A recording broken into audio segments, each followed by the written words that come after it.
இந்த ஆண்டு உழவர் திருநாளை தைப்பொங்கலை கொண்டாடுவதிலே மிகுந்த மகிழ்ச்சியோடு கூட இங்கே அமர்ந்திருக்கின்ற உங்கள் அத்தனை பேருக்கும் என்னுடைய பணிவான வணக்கத்தையும் வாழ்த்துக்களையும் கூறிக்கொள்கிறேன்.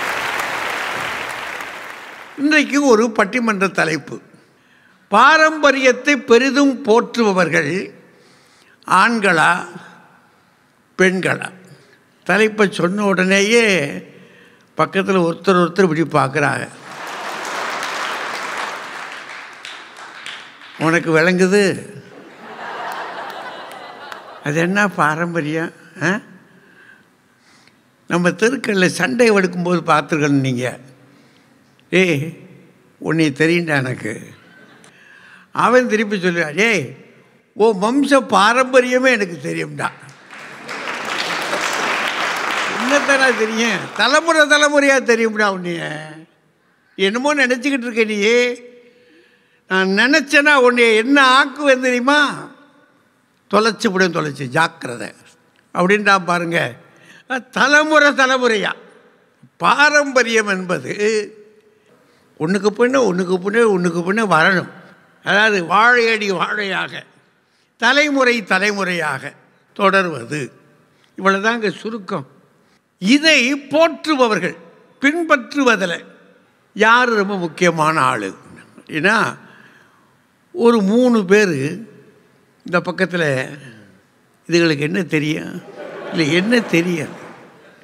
கலை உலக பாரம்பரியமா, இலக்கிய பாரம்பரியமா, இல்லை பண்பாட்டு பாரம்பரியமா? பாரம்பரியம்னா இருக்கே இப்படி கலை இலக்கியம் பண்பாடு அத்தனை இருக்கு. என்ன தெரியும் இதுகளுக்கு அப்படின்னு இந்த 3 பேர் இந்த பக்கம். அதில் நம்ம தம்பி இருக்காரே சிவகுமார், நல்ல பேச்சாளர், சன் தொலைக்காட்சியில் அடிக்கடி பேசுவார். அவர் ரொம்ப உறுதியாக நிற்கிறார். ஆண்களுக்கு தாயா பாரம்பரியத்தை போற்றுகிற திறம் இருக்குது, தரம் இருக்குது. பெண்களுக்கு இல்லை. அவர் கூட பக்கத்தில் இருக்காரே திரு ராஜ்குமார், அவர் ரொம்ப தெளிவாக இருக்கார். எங்களுக்கு தான் என்ன செய்யணும், எப்படி போகணும், எங்கே வரணும், எந்த இடத்துல எப்படி இருந்துக்கிடணும், நளின மெளினங்கள்லாம் எங்களுக்கு தெரியும். அவர் பக்கத்தில் இருக்கார் பாருங்க ராஜா, சொல்ல வேண்டாம். யாருக்கு என்னங்க தெரியும்? தேவையானது எதுவோ, சொல்ல வேண்டியது எதுவானாலும் நாங்கள் தான் சொல்லுவோம், எங்களுக்கு தான் தெரியும்ன்றதில் இந்த 3 பேரும் கச்சை கட்டி நிற்கிறாங்க. ஆனால் இந்த 3 பேரை எதிர்த்து இந்த பக்கத்தில் தாய்மார் அவங்க ரொம்ப தெளிவாக உட்கார்ந்துருக்காங்க. இந்த பக்கத்தில் முனைவர் ரேவதி, ஒரு பாரம்பரியம் இருக்குல்ல நமக்குன்னு. நல்ல நாளுனா இப்படித்தான், இன்ன பண்டிகையாக இன்ன பலகாரம் வைக்கணும். சரி, இன்னார் வர்றாங்களா, அவங்களுக்கு போய் அனுப்பும்போது அவங்களுக்கு எப்படி கும்பிடு போட்டு அவங்களை அனுப்பணும், வாங்கன்னு கேட்குற போகும்போது அப்படி. இதெல்லாம் என்ன முறைகள் இருக்குது இதுகளா? அவங்க வீட்டுக்காரர் எப்போவும் ஒரு டம்மி பீஸ், அவர் பேசாமல் உட்காந்து சரிம்மா செய்யுமா அவங்க. அதனால் அவங்க சொல்கிறாங்க, நாங்கள் தாயா பாரம்பரியத்தை போற்றுபவர்கள் அவங்க. அந்த பக்கத்தில் தெய்வானை, அதுவும் அப்படி தான். கூட்டத்துக்கு வரணும்னு அவங்க ஆஃபீஸுக்கு போகும்போது ஒரு ட்ரெஸ்ஸு, அது வேறு பாரம்பரியம்.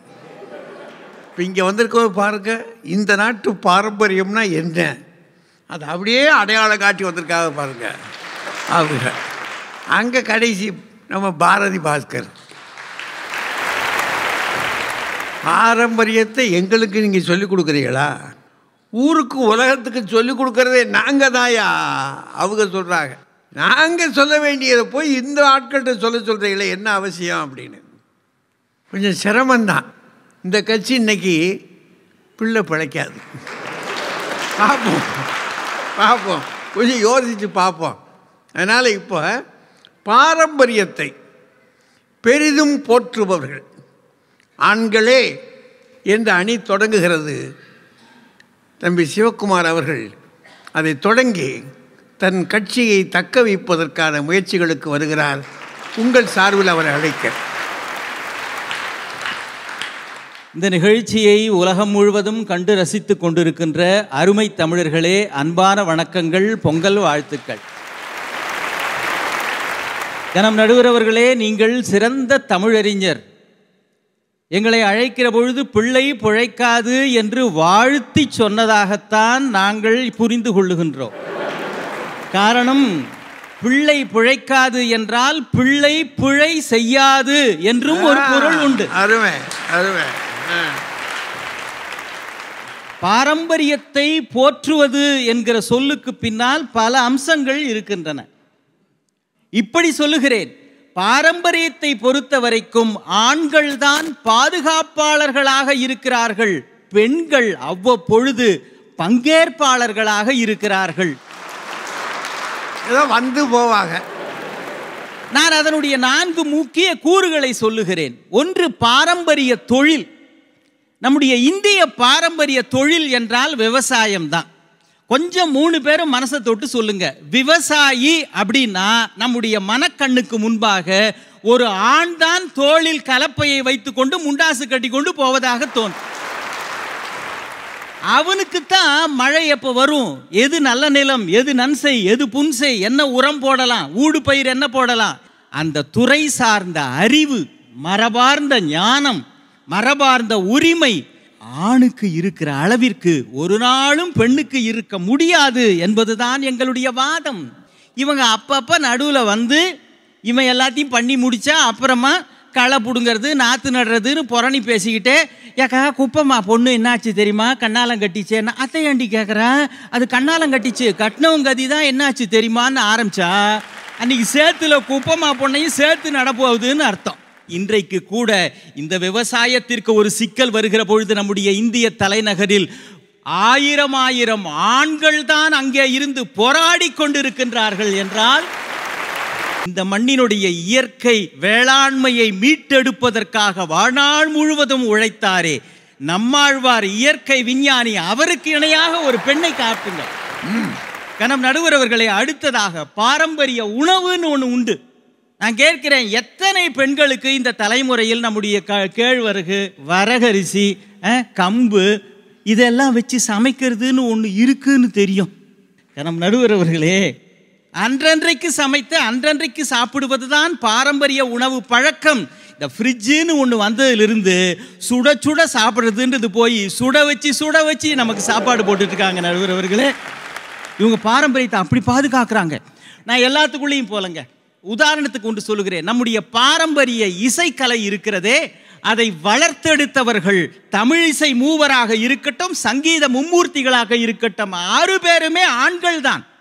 இந்த நாதஸ்வரம் என்கின்ற அந்த மகத்தான ராஜவாத்தியத்தை காலம் காலமாக கட்டி காத்து பழக்கி பயிற்சி கொடுத்து அடுத்தடுத்த தலைமுறையை உருவாக்குவதே ஆண்கள் தான். நாமகிரிப்பேட்டை கிருஷ்ணன், காரக்குறிச்சி அருணாச்சலம், TN ராஜரத்னம் பிள்ளை, சேதுராமன் பொன்னுசாமி, மாம்பலம் சிவா, எத்தனை பேர் பாரம்பரிய விளையாட்டு. இந்த மண்ணுக்கே உரிய பாரம்பரிய விளையாட்டாக இருக்கிற இந்த பொங்கல் காலத்தில் அத்தனை காளைகளோடு விளையாடுகின்ற ஜல்லிக்கட்டு என்பது முழுக்க ஆண்களால் உருவாக்கப்பட்ட, ஆண்களால் வளர்த்தெடுக்கப்படுகிற மகத்தான விளையாட்டு. நடுவர்களே, உங்களுக்கு தெரியாதல்ல, முந்தியெல்லாம் காளையை அடக்கிறவனுக்கு தான் பொண்ணு கொடுக்கறதுன்னு ஒரு மரபே இருந்தது. நல்ல வேளை நம்ம தப்பிச்சுக்கிட்டோம். ஆமா நடுவர் அவர்களே, அதுல என்னன்னா முந்தியெல்லாம் அடக்கிறவனுக்கு தான் பொண்ணு கொடுக்குறேன்பாங்க, இப்ப பொண்ணு கொடுக்குற நீ அடக்கிக்கன்றான். நம்ம ஆளு அடக்கிறதுக்கு காளமாடை அடக்கிறதே தேவலான்னு கம்முன்னு போயிடுறான். பாரம்பரிய தொழில் விவசாயம் தொடங்கி விளையாட்டு வரைக்கும், கழனி தொடங்கி களியாட்டம் வரைக்கும் ஆண்கள் தான் காலமாக இதை பாதுகாப்பாளர்களாக இருக்கிறார்கள், பெண்கள் பங்கேற்பாளர்களாக இருக்கின்றார்கள்.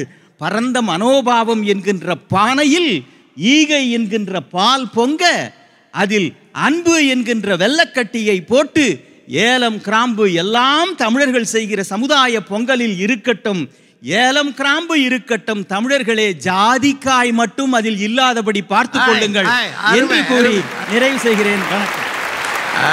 அருமையா என்ன லாபகமாக முடிச்சிருக்காரியா. தமிழ் பாரம்பரியத்தை அவரை சொன்ன அழகு இருக்கே, ரொம்ப வினோதம், புதுமையாக செய்தார். அதை உழவை கையில் எடுத்துக்கிட்டார். அங்கே இருந்து பிடிச்சி ஒவ்வொன்றா வந்து பாரம்பரியத்தை காப்பது அப்படின்னா அது ஆண்கள் தான் முடிச்சிட்டார். ரொம்ப அருமையாக சொல்லியிருக்கார். பாவம், நான் கூட என்னமோ ஏதோ நினச்சேன். இந்த கட்சி வாங்கம்மா, வாங்க ரேவதிம்மா, வாங்க. உங்கள் அனைவருக்கும் இனிய பொங்கல் வாழ்த்தினை மகிழ்ச்சியோடு தெரிவித்துக் கொள்கின்றேன். நடுவர் அவர்களே, மரியாதைக்குரிய சகோதரர் சிவகுமார் அவர்கள் நீங்கள் சொன்ன ஒரு சொல்லை எடுத்துக்கிட்டு அதை அப்படி மாற்றி பேசினார் இல்லையா? பிள்ளை பிழை செய்யாது என்றுதானே நீங்கள் சொன்னீர்கள். ஆமா, அப்படியே உருமாத்தினார் பாத்தீங்களா? ஏன்னா உருமாறிய கொரோனா தானே இப்ப அதிகமா வந்துகிட்டு இருக்கு. ஞாபகப்படுத்தாதாயி, நாங்க உட்கார்ந்து இருக்கோம். அது மாதிரி ஒரு சொல்லை இன்னொன்றா மாத்தி சாமர்த்தியமா பேசிட்டு வந்து உட்கார்ந்து இருக்கார். இசை என்ற கலையில் இன்றைக்கு ஆண்கள் தானே நாங்கள் பாரம்பரியத்தை போற்றி கொண்டிருக்கிறோம்னார். நான் என்ன சொல்றேன், நம்முடைய பாரம்பரிய இசை தாலாட்டு என்று ஒரு இசை இருக்கிறது, வாய்மொழி இலக்கியம். அந்த வாய்மொழி இலக்கியத்தை ஆரம்பித்து இன்றைக்கும் போற்றி கொண்டு வருகிறது தாய்மார்கள் இல்லையா? பெண் தானங்க தாலாட்டும் போதே பிள்ளைக்கு தன்னம்பிக்கையை ஊட்டுகிறார். நம்முடைய பரம்பரையையும் பாரம்பரியத்தையும் பெருமையையும் பற்றி எடுத்து சொல்லி தாலாட்டுவது பெண் இல்லையா? அங்க பாரம்பரியத்தை நாங்க காப்பாத்திக்கிட்டு இருக்கோம் வீட்டுக்குள்ள. அப்பாவை தாலாட்ட சொல்லுங்க, என்ன ஆகும்? ஏன் பிறந்தாய் மகனே, ஏன் பிறந்தாயோம்பர். பெண்ணுதான் பாரம்பரியத்தை காப்பாற்றி கொண்டு இருக்கிறது. இசையில் வல்லவர்கள் எத்தனை பேர் இருக்கிறார்கள் தெரியுமா அப்படின்னு ஒரு பெரிய பட்டியல் போட்டார்ல. எத்தனை பேர் இருந்தால் என்னங்க, MS சுப்புலட்சுமி என்ற ஒரு பெண் ஐநா சபையில் சென்று கூவிய குயில், நாங்க பாரம்பரியத்தை உலகம் முழுவதும் காப்பாற்றி கொண்டிருக்கிறோம் என்றால் KP சுந்தரம்மாள் தெரியாதாயா? எல்லாத்தையும் ரொம்ப வசதியா மறந்துட்டு இவருக்கு வேணுங்கிற ஆட்களை பூரா வரிசையா ஒரு பட்டியல் போட்டு போயிருக்காரு. ஒப்பிக்கிறார். அதுல என்னன்னே தெரியல. ஆண்களுக்கு இந்த பெண்களினுடைய சமையலை கேலி பண்றதுன்னா அப்படியே சக்கரை பொங்கல் சாப்பிடுற மாதிரி. சாப்பாடுங்கிறது இவருக்கு சுட வச்சு கொடுக்கறமா. ஏமா அவங்க வீட்டுல இருக்கிறத சொல்லக்கூட உரிமை இல்லையா அவருக்கு? எல்லாத்தையும் சேர்த்து தாங்க கேட்கிறேன். இன்னைக்கு மனசாட்சியோட சொல்லுங்க, உலக அளவில் கொரோனா பாதிப்பிலிருந்து இந்தியாவையும் தமிழ்நாட்டையும் காத்து கொண்டிருப்பது நம்முடைய பாரம்பரியமான உணவு பழக்கம் தான். நடுவர் அவர்களே, உணவே மருந்து என்று வாழ்வது நம்முடைய பாரம்பரியம். அதனால தான் பாட்டி வைத்தியம்னு சொல்றோம். எங்கேயாவது தாத்தா வைத்தியம்னு சொல்லியிருக்கோமா? இல்ல. நடுவர் அவர்களே, நம்முடைய வழிபாடு பாரம்பரிய வழிபாடு, குலதெய்வ வழிபாடு. அதுல கூட பாருங்களேன், பெண்களுக்கு 2 பிரச்சனை வரும். பிறந்த வீட்டுல ஒரு குலதெய்வம், திருமணமான பிறகு புகுந்த வீட்டு குலதெய்வம். இரண்டையும் சரியாக வழிபாடு செய்து வெளியில பிள்ளை அவசரமா ஓடுவான் ஏதோ ஒரு வேலையா, வீட்டுக்காரர் முக்கியமான வேலையா வெளியே போறாரு, உடனே நம்ம சொல்லுவோம் குலதெய்வத்தை கும்பிட்டுட்டு போங்க, இந்த காரியம் நல்லபடியா நடக்கணுமா குலதெய்வத்துக்கு ஒரு காசு முடிச்சு வைக்கிறேன் என்று சொல்லி குலதெய்வத்துக்கும் நமக்குமான தொடர்பு அருந்து போகாமல் பாரம்பரியத்தை காத்து வர்றது நாங்க இல்லையா? நடுவர் அவர்களே, பெரியவர்களை போற்றுதல், பெரியவர்களுக்கு மதிக்கிறதுங்கிறது ஒரு பெரிய பாரம்பரியம். ஏமா மாமி மாமியாரை மட்டும் மதிக்க மாட்டேங்கிறாங்க? மதிக்கிறோங்கய்யா, தெய்வமா மதிக்கிறோம். வீட்டுக்குள்ள நடக்கிற விசேஷங்கள்ல பாருங்க, ஒரு தீபாவளி பொங்கல் வருது, வீட்டுல பெரியவங்களை வணங்கி ஆசீர்வாதம் வாங்கணும்னு நினைக்கிறது யாது? பெண் குழந்தைகள் தான். போய் பாட்டி காலில் தாத்தா காலில் விழுந்து கும்பிடுவோம். உடனே பாட்டி அந்த புடவையில முடிச்சு வச்சிருக்கிற ஒரு கசங்குன 10 ரூபாய் எடுத்து நம்ம கையில கொடுத்து ஆசீர்வாதம் கொடுப்பாங்க ஐயா. ஆனா நம்ம பையன் என்ன பண்ணுவான் தெரியுமா? அப்பா பாக்கெட்ல அவருக்கே தெரியாம ஆட்டையை போட்டு போயிருவான். அவன் பாரம்பரியத்தை அவன் அப்படி காத்துக்கிட்டு இருக்கிறான். ஆனால் வீட்டுக்குள்ளே இருந்து பாரம்பரியத்தை காப்பாற்றுவது நம்ம தான். நடுவர் அவர்களே, விளையாட்டை பத்தி சொன்னார், சகோதரர் சொன்னார். இப்பதான் நம்ம பார்த்தோமே, ஊரடங்கு காலத்துல பொழுதுபோக்குக்கு எல்லாரும் என்ன விளையாண்டோம்? பாரம்பரிய விளையாட்டு தான். வீட்டுக்குள்ள இருந்து தாய விளையாண்டோம், பல்லாங்குழி, பரமபதம். பெண் பிள்ளைகள் நல்லா சந்தோஷமா விளையாடிக்கிட்டு இருந்துச்சு. பசங்களும் ஒழுங்கா விளையாடி இருக்கலாம்ல. இவன் வெளியே போயிட்டான் கிரவுண்டுக்கு. கிரிக்கெட் விளையாடுறதுக்கும் கேரம் போர்டு விளையாடுறதுக்கும் கிரவுண்ட்ல போய் நின்னான். போலீஸ் ட்ரோன் கேமரா வச்சு விரட்டினாங்க. பார்த்தோமா இல்லையா? ஆளுக்கு ஒரு பக்கம் தெரிச்சு ஓடுது. அதுலயும் கேமரால பிடிபற்ற கூடாதுன்னு நம்ம ஆளு கேரம் போர்டை தூக்கி தலையில கவுத்திட்டு ஓடினான் பாருங்க. அடேங்கப்பா, பாரம்பரியத்தை காப்பாத்துறீங்களாக்கும் இப்படி தலையில தூக்கிட்டு போய். நடுவர் அவர்களே, பெண்கள் பாரம்பரியத்தை மிக பிடிவாதமாக கடைபிடிப்பார்கள், போற்றுவார்கள். எங்க தென் மாவட்டத்துல பொங்கலுக்கு சீர் கொடுப்பாங்க, கடைசி வரைக்கும் கொடுக்கணும். அதுல எங்க வீட்டு பக்கத்து வீட்டுல 70 வயசுல ஒரு அம்மா இருக்கு, நல்ல வசதியானவங்க. திருநெல்வேலியில இருந்து அவங்களுடைய தம்பி, அவருக்கு 68 வயசு, அவர் வேகாத வெயில்ல வந்து சீர் கொடுக்கிறார். எவ்வளவு? 500 ரூபா. இந்த அம்மா பெரிய வசதியானவங்க. அந்த 500 ரூபாய் வாங்கிட்டு என் தம்பி எனக்கு பொங்கச்சீர் கொண்டு வந்தான், பெருமையா சொன்னாங்க. நான் சொன்னேன், உங்ககிட்ட இல்லாததாம்மா, 500 ரூபா அவர் கொண்டுட்டு அவ்வளவு தூரம் வரணுமா, இது பெருசா அப்படின்னு கேட்டேன். அதுக்கு அம்மா சொன்னாங்க, பணம் பெருசு இல்லம்மா, கடைசி வரைக்கும் பிறந்த வீட்டோட என்னுடைய பந்தம் தொடர்கிறதே, அதை காட்டுவதுதான் இந்த பொங்கல் சீர், அதை நான் எப்பவும் விட்டு கொடுக்க மாட்டேன் என்று ஒரு பெண் சொல்கிறார்கள் என்றால், பெண்களே பாரம்பரியத்தை பெரிதும் போற்றி பாதுகாக்கிறார்கள் என்று சொல்லி வாய்ப்புக்கு நன்றி கூறி விடைபெறுகிறேன். நன்றி, வணக்கம். இதெல்லாம் நமக்கு தேவையாயா? இதுகிட்ட பேசுவானே, இத்தனை கேச்சு வாங்குவானே, என்ன போடுறாங்க அந்த அம்மா. எந்த விஷயமாக இருந்தாலும் சரி, பெண்கள் தாயா முக்கியம், அவங்க தாயா போற்றுகிறார்கள் அப்படின்னு பண்பாட்டை எடுத்து வச்சுட்டாங்க. இவ்வளவு தெளிவாக சொன்ன பிற்பாடு ராஜகுமார் வாங்க. உங்கள் அனைவருக்கும் பொங்கல் நல்வாழ்த்துக்களை பெருமகிழ்ச்சியோடு தெரிவித்துக் கொள்கிறேன். நடுவர் அவர்களே, தை பிறந்தால் வழி பிறக்கும் என்பது நம்முடைய நம்பிக்கை. கல்யாணம் கட்டாத உனக்கு. நடுவர் அவர்களே, எனக்கு முன்னால் பேராசிரியர் ரேவதி சுப்புலட்சுமி ரொம்ப அழகா சொன்னாங்க. பாரம்பரிய வைத்தியம் எங்க பாட்டி வைத்தியம் தான் சொன்னாங்க. பாட்டி வைத்தியத்தை யாராவது பின்பற்றுறீங்களாங்க? இப்ப நீங்க பின்பற்றுறது எல்லாமே பாட்டி வைத்தியம் இல்ல, அது பியூட்டி வைத்தியம். அந்த பாரம்பரிய வைத்தியத்துக்கு பேர் என்ன தெரியுமா? சித்த வைத்தியம். அது எங்க தாத்த சித்தர்கள் கண்டுபிடிச்ச வைத்தியம். அது சித்த வைத்தியமா, சித்தி வைத்தியம் இல்ல. அவங்க ஒரு விஷயத்த சொன்னாங்க, உணவெல்லாம் நாங்க நல்லா சமைக்கிறோம், இந்த கொரோனா காலத்துல வந்து நம்முடைய பாரம்பரிய உணவு முறைகள் தான் வைத்தியமா பயன்படுதுன்னு. ஒரு கேள்வி கேட்கிறேன், பாரம்பரிய உணவு முறைகள் தான் வைத்தியமா பயன்படுதுன்னு சொல்றேன்ல, அப்படின்னா தமிழ்நாட்டுக்குள்ள கொரோனாவே வந்திருக்க கூடாதுல்ல? ஏன் வந்துச்சு? நீங்க பாரம்பரியத்தை பின்பற்றல. நான் ஒண்ணு சொல்றேன், அடுத்தவங்களுக்கு உதவி செய்யறதுங்கிறது நம்முடைய பண்பாடுங்க. உதவி செய்யணும். நான் அன்னைக்கு பெட்ரோல் பங்குல பெட்ரோல் போடுறதுக்காக போறேன். வாசல்லே நின்ன ஒருத்தர் ஓடி வந்தார், அண்ணே உங்க மாஸ்கை கொஞ்சம் கலட்டி கொடுங்கன்னு. எதுக்குப்பா மாஸ்கை கலட்டி கேட்கிறான்? வேற ஒண்ணும் இல்ல, மாஸ்க் இல்லாம பெட்ரோல் தரமாட்டேங்கிறான், நீங்க கலட்டி கொடுத்தீங்கன்னா நான் பெட்ரோல் போட்டுட்டு வந்து திருப்பி தந்துருவேன். கொடுத்துட்டீங்களா? நிச்சயமா கொடுத்த நடுவர் அவர்களே. ஒரு ஆம்பளை மனசு ஒரு ஆம்பளைக்கு தானங்க தெரியும். என்னன்னா கைப்பையில ஏற்கனவே நான் புதிய மாஸ்க் வச்சிருந்தேன், அதை கொடுத்தேன், அவன் முகத்துல புன்னகை வந்துச்சு.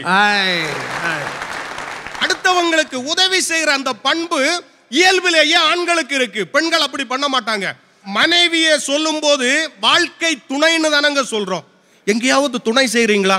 நடுவர் அவர்களே, இந்த ஊரடங்கு காலத்துல நான் வந்து வீட்டுல உட்கார்ந்து பாடம் நடத்துறேன் ஆன்லைன்ல.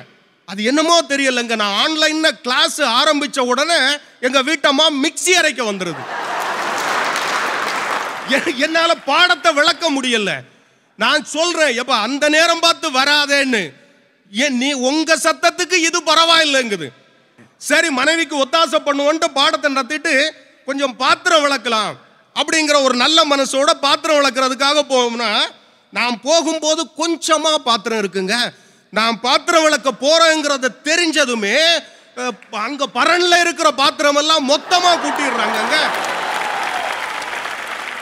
இதுதாங்க குடும்ப வன்முறைங்கிறது.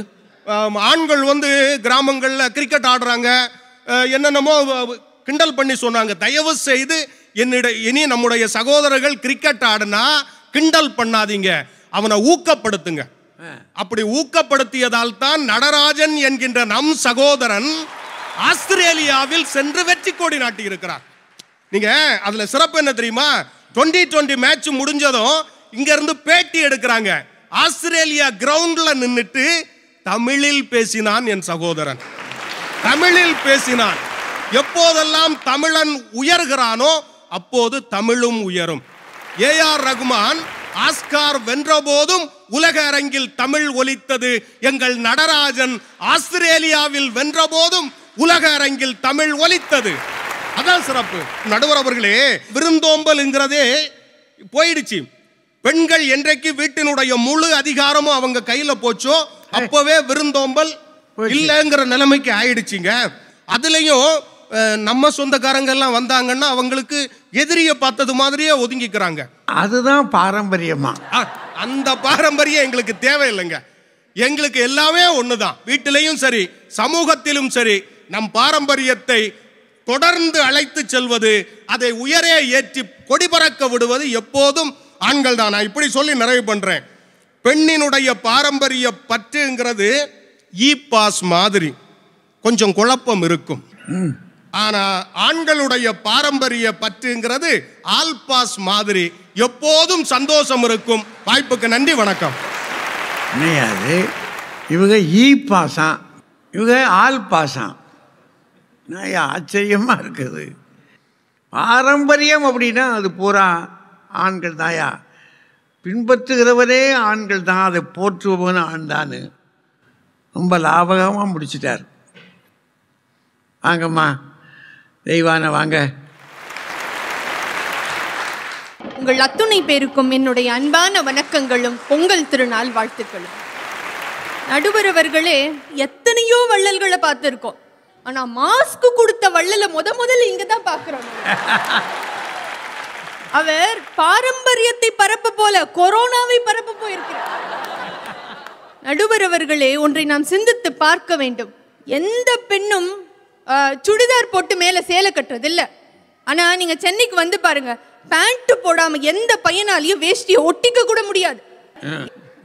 சங்ககால புத்தகங்கள்ல ஆண்கள் அணிகலன்கள் அணிந்திருப்பதாக சொல்லப்பட்டிருக்கு. இருக்கு. அணிகலன்களோட பட்டியலே இருக்கு. சிவகுமார் சார் சொன்னாரு, நாங்கள் பாரம்பரியத்தை பத்திரமாகவும் பவித்திரமாகவும் பாதுகாப்போம். அப்ப இந்த அணிகலன்கள்லாம் எங்க பத்திரமா லாக்கர்ல இருக்கா? இல்ல, அப்படிங்கிட்டாங்களா வீட்டம்மா? அட்லீஸ்ட் ஒரு கடுக்கனாவது போட்டிருக்காங்களா நடுவரவர்களே? காதே குத்தலை, அப்புறம் எங்கிட்ட கடுக்கன் போடுறது. ஆனால் பெண்கள் அப்படி கிடையாது. ஏன் தெரியுமா?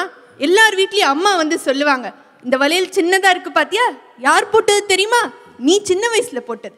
அடுத்து உன் பொண்ணுக்கு தான் நான் இதை கொடுப்பேன் அப்படின்னு சொல்லி பழக்க வழக்கங்களை மட்டுமல்ல, நகைகளையும் கூட பாரம்பரியமாக தலைமுறையாக கொண்டு வந்தவர்கள் பெண்கள் தான். இதெல்லாம் இவங்களுக்கு எங்க தெரிய போகுது? நடுவரவர்களே, பொதுவாகவே எந்த ஒரு பண்டிகையாக இருந்தாலும் சரி, விழுந்து விழுந்து வேலை பார்ப்பவர்கள் யார்? தமிழ் புத்தாண்டுனா விஷு கனி பார்ப்பவர்கள் பெண்கள். ஆங்கில புத்தாண்டு அன்னைக்கு வந்து சரக்கு அடிச்சுட்டு மட்டையாவது ஆண்கள். சரக்கு அடிச்சுட்டு என்ன ஆகுறாங்க? மட்டையாகிறாங்களா? விநாயகர் சதுர்த்தி அன்னைக்கு கொழக்கட்டை புடிச்சு வைக்கிறது பெண்கள். அத்தனை கொழக்கட்டையும் கொஞ்சம் கூட வெக்கமே இல்லாம சாப்பிட்டு புடிச்சு வச்ச பிள்ளையார் மாதிரியே உட்கார்ந்து இருக்கிறது ஆண்கள். ஏப்பா, சாப்பிட்டதுக்கு கிடைச்ச சன்மானமாகுது. மார்கழி மாசத்துல காலையில கொசு கடிக்க உட்கார்ந்து கலர் கலரா கோலம் போடுறது பெண்கள்.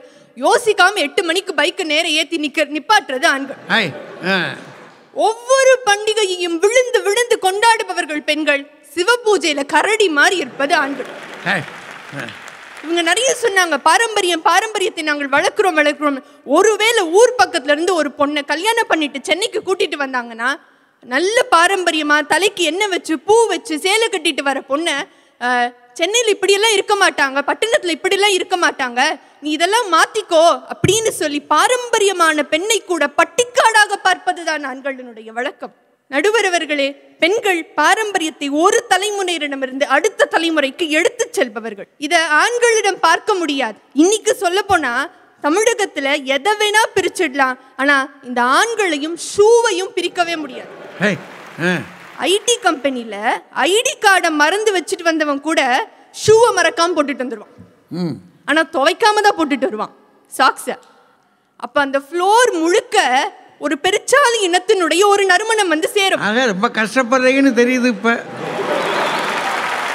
இப்படி ஒரு பெருச்சாலி இனத்தினுடைய நறுமணம் வந்த பிறகு ஃப்ளோர்ல இருக்க 50 ஆண்களுக்கு குனிஞ்சு ஐயோ நம்ம ஷூ தானா அப்படின்னு பார்ப்பாங்க. அதுல ஒரு அறிவாளி குனிஞ்சு தன்னோட ஜீன்ஸை மோந்து பார்த்துட்டு ஷூவா ஜீன்ஸா எதுன்னு தெரியலையேன்னு சொல்லும். ஏதோ எங்கேயோ புரணி பேசுற மாதிரி தெரியுது. கேள்வி என்னவென்றால், பனி பெய்கின்ற நாடுகளில் வேண்டுமானால் ஷூ போடுற ஒரு நியாயம் இருக்கும். ஆனா வெயில் மண்டைய புடக்கிற தமிழ்நாட்டுக்கு எதுக்கு ஷூவை போட்டு எந்த பாரம்பரியத்தை நீங்கள் மீட்கிறீர்கள்? இதுல இன்னும் கேள்வி என்னன்னா, வேஷ்டி கட்டிட்டு ஷூ போட்டுட்டு வர கும்பல்லாம் இருக்கு.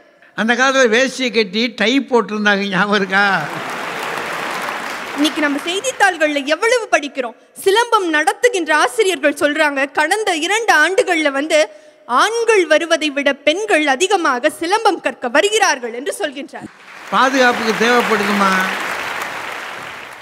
அப்ப பெண்களுக்கே உரிய பாரம்பரியமான பரதநாட்டியத்தையும் பெண்கள் தான் காப்பாற்றுகிறார்கள். ஆண்கள் விளையாடிய வீர விளையாட்டான சிலம்பத்தையும் கூட இன்று பெண்கள் தான் அடுத்த தலைமுறைக்கு எடுத்து செல்கின்றார்கள் என்றால் எதிரணி டெபாசிட் இழக்க போவது நிச்சயம். நடுவர் அவர்களே, பொதுவாகவே ஒரு வீட்டுக்குள்ள போய் பார்த்தோம்னா ஒரு வீடு இப்படி இருக்க வேண்டும்ன்ற ஆசை ஆணினுடையதாக தான் இருக்கும். ஆனா அந்த வீட்டு மூலையில ஒரே ஒரு மண்பானை இருக்கும், அது பெண் வைத்ததாகத்தான் இருக்கும். இந்த மண்ணை காத்த போர் வீரர்களாக வேண்டுமானால் பெரும்பாலும் ஆண்கள் இருந்திருக்கலாம். ஆனால் இந்த மண் வாசனையை இன்றும் காத்து நிற்பவர்கள், பாரம்பரியத்தை போற்றுபவர்கள் பெண்கள் தான் என்று சொல்லி நல்ல வாய்ப்பிற்கு நன்றி கூறி விடைபெறுகிறேன். நன்றி, வணக்கம். எவ்வளவு முடியுமோ அவ்வளவு ஏசி இருக்கு.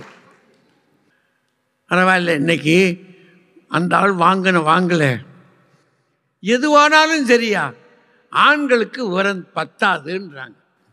விவரம் பத்தாது. நல்ல சில பகுதிகள் எடுத்து நல்லா சொல்லியிருக்கிறாங்க. ஒரு 2 கட்சியுமே நல்லா வந்துக்கிட்டே தான் இருக்குது.